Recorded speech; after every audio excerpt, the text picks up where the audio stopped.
1 April 2025, Taspen tak hanya cairkan gaji pensiunan PNS, 3 tunjangan ini juga ikut ditransfer. Kabar baik bagi para pensiunan pegawai negeri sipil PNS pada 1 April 2025. PT Taspen Persero tak hanya mencairkan gaji pokok pensiunan, tetapi juga langsung mentransfer 3 tunjangan melekat yang menjadi hak mereka. Pensiunan PNS dari semua golongan akan menerima gaji pokok sesuai dengan PP nomor 8 tahun 2024. Berdasarkan data terbaru, gaji pensiunan PNS tergantung pada golongan dan pangkat terakhir sebelum pensiun. Berikut rinciannya. Gaji pokok pensiunan PNS per April 2025. Pensiunan PNS golongan pertama 1A Rp1.748.100 hingga Rp1.962.200. 1B Rp1.748.100 hingga Rp2.077.300. 1C Rp1.748.100 hingga Rp2.165.200. 1D Rp1.748.100 hingga Rp2.256.700. Pensiunan PNS golongan 2 2A Rp1.748.100 hingga Rp2.833.900. 2B Rp1.748.100 hingga Rp2.953.800. Golongan 2C Rp1.748.100 hingga Rp3.078.700.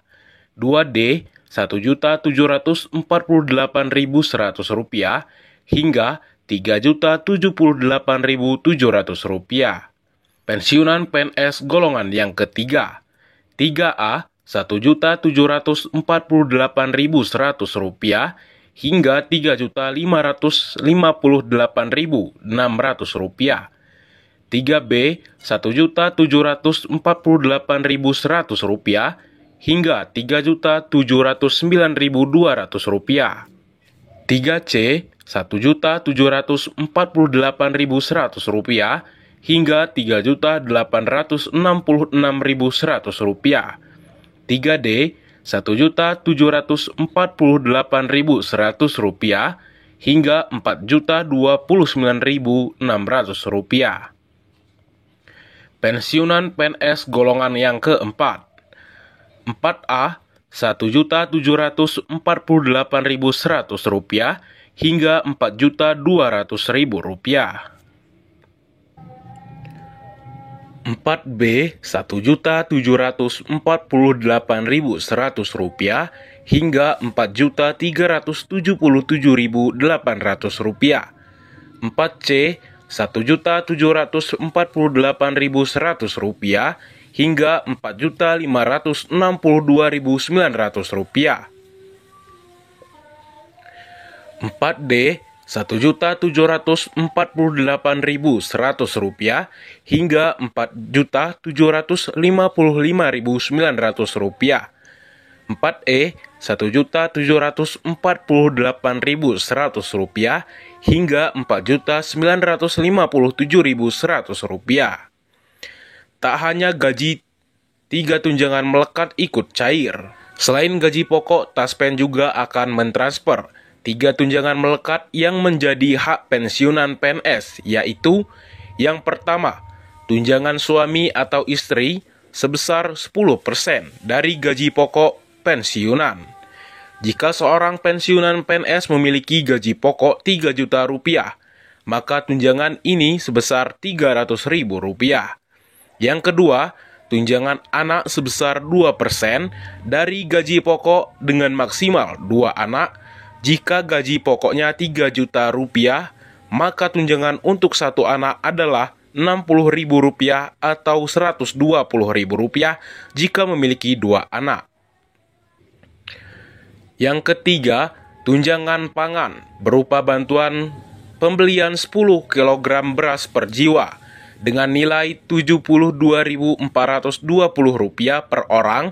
Jumlah tunjangan ini dihitung berdasarkan jumlah anggota keluarga maksimal 4 orang dalam kartu keluarga atau KK. Bagaimana pencairannya? Gaji dan tunjangan akan ditransfer langsung ke rekening masing-masing pensiunan PNS oleh Taspen pada 1 April 2025. Pastikan rekening yang terdaftar masih aktif agar dana dapat diterima tanpa kendala. Jadi bagi para pensiunan PNS, jangan lupa cek saldo rekening pada tanggal 1 April 2025 mendatang. Untuk informasi tambahan 3 tunjangan pensiunan PNS selain gaji pokok, segini besaran persentase yang diterima. Selamat kepada pensiunan PNS karena selain mendapatkan gaji pokok, yang diterima per bulan juga menerima 3 tunjangan sebagai tambahan penghasilan. Sri Mulyani telah menetapkan besaran 3 tunjangan tambahan selain gaji pokok yang diterima oleh pensiunan PNS meskipun sudah menjadi purna dan tidak lagi bekerja di instansi pemerintahan, namun kesejahteraan tetap akan dijamin. Seperti pemenuhan kebutuhan melalui gaji pokok maupun berbagai tunjangan. Sebagai tambahan, bagi pensiunan PNS, berdasarkan PP nomor 8 tahun 2024, gaji pensiunan PNS mendapatkan kenaikan sebesar 12% yang berdampak pada 3 tunjangan di luar gaji-gaji yang diterima. 3 tunjangan yang diterima pensiunan PNS ini diterima di luar gaji pokok dengan persentase yang sudah ditetapkan oleh pemerintah. Besaran nominal yang diterima dari 3 tunjangan ini berbeda-beda antara satu dengan yang lain. Berikut ini 3 tunjangan selain gaji pokok yang diterima pensiunan PNS lengkap dengan persentasenya. Yang pertama, tunjangan pasangan. Tunjangan pasangan atau suami istri diberikan kepada pasangan pensiunan PNS dengan besaran mencapai 10% dari gaji pokok. Apabila pasangan ini memiliki status sebagai PNS, hanya salah satu yang akan menerima tunjangan pasangan, biasanya yang memiliki gaji lebih besar. Yang kedua, tunjangan anak. Anak pensiunan PNS juga masih menjadi tanggungan jika termasuk dalam kategori penerima tunjangan tambahan oleh pemerintah. Besarannya adalah 2% dari gaji pokok dengan syarat tanggungan sebagai berikut.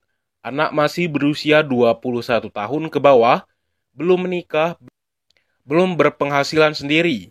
Jika usia 25 tahun bisa menerima tunjangan apabila masih menempuh pendidikan lebih lanjut, yang ditandai dengan syarat keterangan dari pihak kampus atau lembaga pendidikan terkait. Nah, oke, mungkin cukup sekian untuk informasi hari ini. Semoga bermanfaat dan semoga membawa angin segar untuk para Bapak Ibu sekalian. Saya akhiri saja. Assalamualaikum warahmatullahi wabarakatuh.